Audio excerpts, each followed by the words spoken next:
పిల్లగా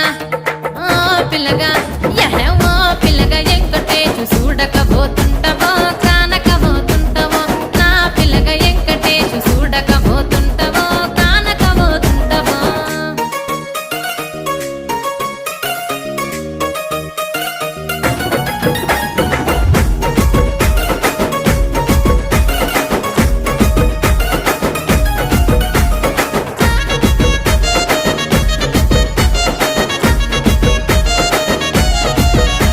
ఓయ్ కండ్లకు కాటుక వెడితే కన్యాకుమారి